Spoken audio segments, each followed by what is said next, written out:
తెలుగు రాష్ట్రాల్లో ప్రస్తుతం scrub typhus అనేటటువంటి వ్యాధికి గురయ్యి అనేక మంది కూడా ఇబ్బంది పడుతున్నటువంటి పరిస్థితులు ఉన్నాయి. అయితే దీనిని అసలు పూర్తిగా అధికారికంగా అయితే గుర్తిస్తున్నటువంటి పరిస్థితి లేదు. ఈ లక్షణాలకు సంబంధించినటువంటి అంశంలో ఇంకా పూర్తిగా గైడ్ లైన్స్ అనేది ఆరోగ్య శాఖ విడుదల చేయలేదనే విధంగా కొంతమంది చెప్తున్నారు. కాకపోతే డాక్టర్లకు సంబంధించి మాత్రం పూర్తి స్థాయిలో దీనికి వైద్యం అందిస్తున్నారనే విధంగా చెప్తున్నారు. అసలు ఏంటి ఇది, నిజంగా ఎలాంటి పరిస్థితి ఉంది ఏంటనేది గుంటూరు జీజీహెచ్ సూపరింటెండెంట్ ఎస్ఎస్వి రమణతో మాట్లాడదాం. సార్, ఏంటి ఇది అధికారికంగా గుర్తించారా? అసలు ఏంటి అంత గందరగోళం నడుస్తుంది? వైద్యులేమో భయపడాల్సిన అవసరం లేదంటున్నారు, కానీ ప్రజలు ప్యానిక్ అవుతున్నారు.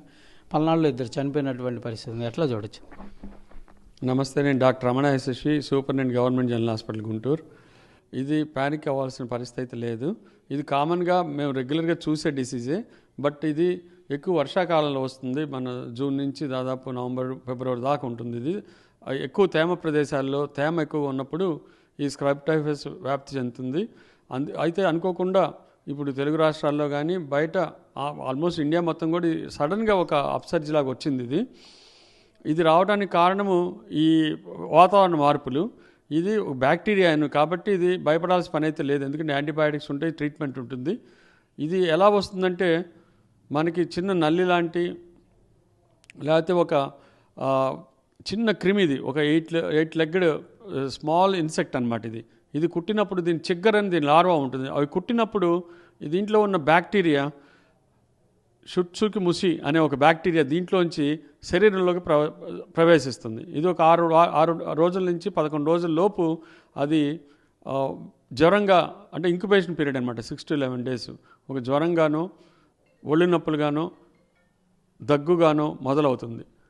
అది తగ్గదు, విపరీతంగా హై టెంపరేచర్స్ వస్తాయి.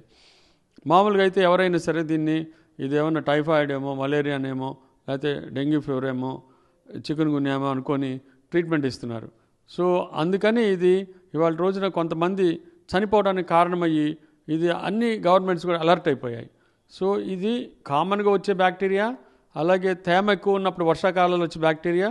సో అవి భయపడకూడదు, ప్రజలు అప్రమత్తంగా ఉండాలి, భయపడకూడదు, అభద్రతా భావం ఉండకూడదు. ఖచ్చితంగా దీనికి ట్రీట్మెంట్ ఉంది. సో ఇలా ఫీవర్ వచ్చినప్పుడు వాళ్ళు మెడికల్ షాపుల్లో మందులు వాడటం, తెలియని వాళ్ళ దగ్గర పోయి మందులు తీసుకోవటం, లేదా ఇంట్లో ఏదో మందులు వేసుకుని కాలయాపన చేయకూడదు. ముఖ్యంగా ఇది డయాబెటిక్ పేషెంట్స్లో, ఇమ్యూనో కాంప్రమైజ్డ్ పేషెంట్స్లో, ఓల్డ్ ఏజ్ వాళ్ళల్లో ఇది ఎక్కువ ఇబ్బంది పెడుతుంది. సో వాళ్ళలో ఒకసారి ప్రాణాంతకం అవ్వచ్చు. అందుకని మేము చెప్పేది, ఇలాంటి వాళ్ళు వెంటనే గవర్నమెంట్ జనరల్ హాస్పిటల్కి వస్తే ఇక్కడ ఇన్వెస్టిగేటివ్ ప్రొసీజర్స్ ఉన్నాయి, ట్రీట్మెంట్ ఆస్పెక్ట్స్ కూడా ఉన్నాయి. ఇన్వెస్టిగేషన్ దీనికి ఏంటంటే, ఇప్పుడు మన మెలియాడోసిస్ వచ్చింది, అది కూడా ఎప్పటి నుంచో ఉంది, కానీ ఒక్కోసారి అది బయటకు వస్తాం, కాశ్మీర్లాగా నిద్రలేస్తుంది. మనకి కరోనా వచ్చిన తర్వాత మన ప్రతిదానికి భయపడటం అలవాటైపోయింది మనకి. అలాగే ఇప్పుడు మీడియా, సోషల్ మీడియా ఇవన్నీ ఉండటం వల్ల న్యూస్ విపరీతంగా ఎక్స్ప్లోడ్ అయిపోయి అది ఒక ప్యానిక్ కింద తయారవుతుంది. సో అందుకని ప్రజలు ఏం భయపడక్కర్లేదు. ఈ ఇన్సెక్ట్ కుట్టినప్పుడు ఎందుకు కుడుతుంది ఇది? ఆ తేమలో వీళ్ళు పనిచేసినప్పుడు, పొలంలో రైతులు కానీ, ఇళ్లలో మిద్దె రైతులు, మిద్దె పొలం, ఇప్పుడు చూసారు మిద్దె పంటలను పండించుకుంటున్నారు. వాళ్ళు ఆ వెర్మీ కంపోస్టు, అట్లాగే ఆ మొక్కల మీద ఉండే ఆకుల మీద ఈ క్రిములు ఉంటాయి. అవి మనం అక్కడికి వెళ్ళినప్పుడు కుడతాయి అవి. అందుకనే ఈ పనులు చేసేవాళ్ళు ఇళ్లలో మీరు చూశారు, ఉతకని దుప్పట్లు, లేకపోతే ఉతకని దిండు కవర్లు, లేకపోతే ఉతకని దిండ్లు, అంటే శుభ్రం చేయని దిండ్లు ఇవన్నీ వేసుకొని పడుకుంటే వాటిలో ఇవి ఉంటాయి. అంటే మన నల్లులాగానో వీటిలో అలా ఉంటాయి అన్నమాట. అవి కుట్టినప్పుడు అక్కడ ఒక 1 centimeter డయామీటర్ ఒక ఎస్కార్ ఫామ్ అవుతుంది, నల్లని మచ్చ ఫామ్ అవుతుంది. అది నొప్పి ఉండదు, దురద ఉండదు. అందుకని వాళ్ళకి అన్నోటిస్డ్గా వెళ్ళిపోతుంది ఆ పేషెంట్కి. బట్ 6 రోజుల తర్వాత అది ఒక జబ్బుగా, అంటే ఫీవర్తో మొదలయ్యి అది లంగ్స్ని ఎఫెక్ట్ చేయొచ్చు, బ్రెయిన్ని ఎఫెక్ట్ చేయొచ్చు, హార్ట్ని ఎఫెక్ట్ చేయొచ్చు, కిడ్నీలు ఎఫెక్ట్ చేయొచ్చు. ఇలా మల్టీ ఆర్గాన్ డిస్ఫంక్షనల్ సిండ్రోమ్ లాగా కూడా మారుతుంది. ఎస్పెషల్లీ డయాబెటిక్స్లో, ఓల్డ్ ఏజ్ పీపుల్లో, ఇమ్యూనో కాంప్రమైజ్డ్ పీపుల్లో ఇలా జరుగుతుంది. ఉన్నాయి అని మీరే చెప్తున్నారు. అంటే మనం కూడా చూస్తాం, అసలు పొలాల్లో వాళ్ళు ఎలాంటి జాగ్రత్తలు లేకుండా పనులు చేసుకుంటూ ఉంటారు. అప్పుడు లేని అటువంటి ఈ మరణాలు ఇప్పుడు ఎందుకు? అంటే ఇది తెలుసుకోవటం వల్ల, అంటే ఆ మరణాలు గతంలో గుర్తించలేకపోయారు. అవును, మొన్న మెలియాడోసిస్ కూడా అదే జరిగింది. ఆ మరణాలు అప్పుడు గుర్తించలే. మనం కల్చర్ చేస్తే ఈ బ్యాక్టీరియా, మనము బర్కౌల్డేరియా అనే బ్యాక్టీరియా అదే కనుక్కోగలమని తెలుసుకున్నాము. సో ఇప్పుడు కూడా అంతే. ఇప్పుడు ఇది స్క్రబ్ టైఫస్ అని మేము చదువుకున్నప్పుడు కూడా చదువుకున్న పుస్తకాలు.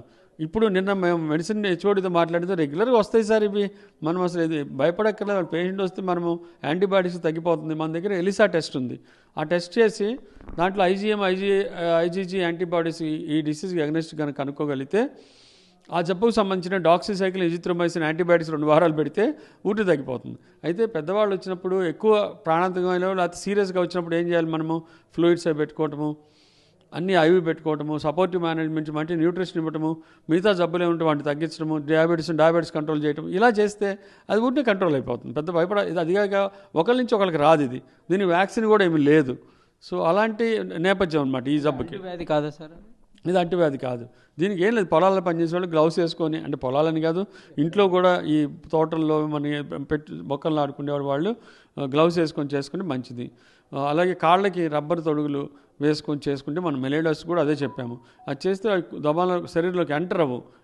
ఈ కుట్టినప్పుడు ఇక్కడైతే కుట్టడం, ఇది కుట్టినప్పుడు దాంట్లో ఉన్న బ్యాక్టీరియా మీకు మలేరియా ఎలా వస్తుంది, మస్కిటోలో మలేరియా పారాసైట్ ఉంటుంది, అది వచ్చి మస్కిటో కుట్టినప్పుడు లోపలికి వచ్చేది. డెంగ్యూ కూడా అంతే, ఆ మస్కిటో కుట్టినప్పుడు మనకు వస్తుంది. అట్లాగే ఇది కూడా అంతే, ఇది కుట్టినప్పుడు మన లోపలికి వస్తుంది. సో అలా కుట్టకుండా చూసుకోవాలి. రిపెల్లెంట్స్ కూడా వాడచ్చు దీనికి. అట్లాగే పిల్లలకి బాగా కవర్ చేయాలి, పిల్లలకి పెద్దవాళ్ళకి కవర్ చేసి పడుకోబెట్టాలి. ఈ దిండ్లు దుప్పట్లు అన్నీ కూడా పొద్దుగూలు మనం నీట్గా పెట్టుకోవాలి, ఉతికి పెట్టుకోవాలి. సార్ ఇప్పుడు ఏమన్నా లైవ్ పేషెంట్లు ఉన్నారా మన జీజీహెచ్లో? ఎలాంటి పరిస్థితి ఉంది సార్? ఇంకోటి, ఈ ఎలియా టెస్ట్ అనేది చేస్తే ఎన్ని రోజుల్లో వీళ్ళకి రిపోర్ట్ వచ్చే అవకాశం? ఇది వెంటనే వచ్చేస్తుంది రిపోర్ట్. అయితే ఇది మన దగ్గర అయితే ఇప్పుడు 11 మంది పేషెంట్లు, 3 డిశ్చార్జ్ అయ్యారు, 8 మంది ఉన్నారు. వాళ్ళకి స్పెషల్ వార్డు కూడా పెట్టాము. 2 ఐసీయూలో ఉన్నారు. వీళ్ళందరూ కూడా 6 మనకి గుంటూరు అర్బన్ నుంచి, గుంటూరు రూరల్ నుంచి వచ్చిన వాళ్ళు. మిగతా 3లో బాపట్ల నుంచి 2, ఈస్ట్ గోదావరి నుంచి 1, పక్కన పల్నాడు నుంచి 1 అనుకుంటారు, పల్నాడు నుంచి 1 వచ్చారు. వీళ్ళందరూ కూడా స్టేబుల్గానే ఉన్నారు. వీళ్ళకి వార్డు కూడా సెపరేట్గా పెడుతున్నాము. సో వీళ్ళందరూ ఇప్పుడు మనం చూసాము, మన ఆంధ్రాలో మొత్తం అన్ని జిల్లాల్లో కూడా నమోదైంది ఈ 2-3 నెలల్లో. అది కూడా అంతే, 2-3 నెలల్లో కొంతమంది కనుక్కోపోయినప్పుడు చనిపోయారు. కనుక్కుంటే ఇది పలానా జబ్బండి, ఇప్పుడు అందరూ అదే టెస్ట్ చేసి, మీరు ప్రైవేట్ హాస్పిటల్ అదే టెస్ట్ చేసి వెంటనే యాంటీబయాటిక్ పెట్టేస్తారు, బతుకుతున్నారు వాళ్ళు. సో అలా ఇంకా ప్యానిక్ అవ్వక్కర్లేదు. సార్ ఇప్పుడు ప్రస్తుతం చూస్తే తెలుగు రాష్ట్రాల్లో ఎక్కువగా కేరళకి అంటే అయ్యప్ప స్వామి మాలలు వేసుకొని వెళ్తున్నారు. వాళ్ళు ఎలాంటి జాగ్రత్తలు తీసుకుంటే బాగుంటుంది? ఎందుకంటే చెరువుల్లో అలాంటి చోట్ల స్నానాలు చేస్తారు కాబట్టి. వాళ్ళు కూడా ఇప్పుడు ఇట్లాంటప్పుడు వాళ్ళు వెంటనే మంచిగా ఒళ్ళంతా క్లీన్ చేసుకోవటము, కుట్టిందో లేదు చూసుకోవడము. ఈ నల్లటి మచ్చ ఎక్కడన్నా గజ్జల్లో కానీ, చంకల్లో కానీ, పొట్ట మీద కానీ, ఛాతి మీద కానీ, చేతుల మీద కానీ, కాళ్ళ మీద కానీ ఇది ఉంటే వాళ్ళు చూసుకోవాలి. లేదా డాక్టర్స్ మేము ఇప్పుడు వెతుకుతాం దానికోసం. అది ఉంటే ఖచ్చితంగా అది ఎక్కడో ఎంటర్ అయిందని అర్థము. అంటే టెస్ట్ చేయకముందే చూస్తాం అనమాట. ఇటుకు టెస్ట్ హాస్పిటల్కి వస్తే టెస్ట్ చేస్తాం కాబట్టి ఇబ్బంది ఉండదు. సో అలాగే వాళ్ళకి చెప్పే జాగ్రత్తలు ఏంటంటే, మడ్డీ వాటర్లో స్నానాలు చేయటము, లేకపోతే మురికి వాటర్లో స్నానాలు చేయటము అలాంటివి చేయకూడదు. బురదలో తిరగపోవటము అది చేయాలి. మరి వాళ్ళు బేర్ ఫుటెడ్గా వెళ్తారు కాబట్టి మరి వాళ్ళకి కొన్ని జాగ్రత్తలు తీసుకుంటే మంచి. వాళ్ళు చెప్పులు వేసుకోకూడదు అంటారు వాళ్ళు ఆ నియమంలో ఉన్నప్పుడు. వాళ్ళకి ఇది జాగ్రత్తలు తీసుకోవాల్సింది వాళ్ళైతే. రాష్ట్ర ప్రభుత్వం నుంచి ఏమైనా గైడ్ లైన్స్ రిలీజ్ చేశారు సార్ దీని గురించి? డిఎంహెచ్ఓ ఆఫీస్ నుంచి కానీ ఎట్లా ఉంది ఇది? అదే అందరం కలిసి వాళ్ళు డిఎంహెచ్ఓ మేము కలిసి పనిచేస్తున్నాము. మేము చెప్పింది ఏంటంటే వాళ్ళకు కూడా ఒకవేళ జ్వరం వస్తే ముందు డాక్సిసైక్లిన్ కానీ, ఎజిథ్రోమైసిన్ కానీ ఇచ్చేసేయండి. ఎంపెరికల్గా మనం ట్రీట్మెంట్ స్టార్ట్ చేసేస్తే ఒకవేళ అప్పర్ రెస్పిరేటరీ ట్రాక్ట్ ఇన్ఫెక్షన్ లానే ఉంటుంది మొదట్లో.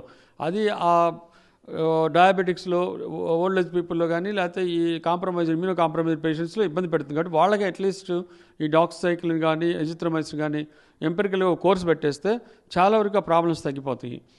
అది మేము చెప్తున్నాం. అట్లా ఇద్దరం కోఆర్డినేట్ చేసి మరి గైడ్లైన్స్ అంటే గవర్నమెంట్ మాకు డిఎంఏ ఆఫీసులు కానీ, డిఎంహెచ్ కూడా వాళ్ళు చెప్పింది ఏంటంటే పేషెంట్స్ అయితే స్పెషల్ వార్డ్ పెట్టండి, ముందు టెస్ట్ చేయండి, మన దగ్గర టెస్ట్ చేసే ఆప్షన్స్ ఉన్నాయి కాబట్టి సపోర్టివ్ మేనేజ్ బాగా ఇవ్వండి, మోర్టాలిటీ లేకుండా చూడండి, ఎవరు చనిపోకుండా చూడండి. ఇవి గైడ్లైన్స్.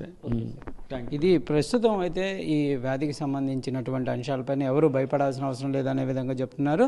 దాంతోపాటు అందుబాటులోనే వైద్యం ఉంది కాబట్టి ప్రతి ఒక్కళ్ళు ఒకవేళ కనుక వాళ్ళకి ఈ లక్షణాలు ఉన్నట్లు గుర్తిస్తే వెంటనే జీజీహెచ్కి వస్తే కంపల్సరీగా వెంటనే జాగ్రత్తలు తీసుకొని వాళ్ళకి వెంటనే వైద్యం అందించే పరిస్థితి ఉంటుంది అంటున్నారు. దాంతోపాటు తెలుగు రాష్ట్రాల్లో ఇప్పుడు ప్రస్తుతం శబరిమలకి వెళ్ళేటటువంటి ఎవరైతే అయ్యప్ప మాల భక్తులు ఉంటారో వాళ్ళు కొంత జాగ్రత్త ఉంటే కనుక ఎలాంటి ఇబ్బందులు ఉండవు అనే విధంగా చెప్తున్నటువంటి పరిస్థితి. కెమెరామెన్ సిద్ధుతో సాయి శంకర్, గుంటూరు జీజీహెచ్ నుంచి. Local to global news at your finger tips. మీ చేతిలో ఒక ఆయుధం. Download Raw TV app. Media legend Ravi Prakash is back.